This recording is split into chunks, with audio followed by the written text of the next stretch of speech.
สบายดีปีใหม่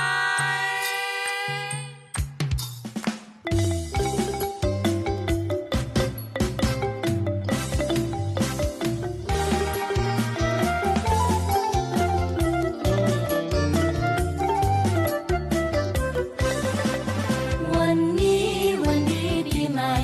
เอามาไว้ใส่ให้สุขสำรา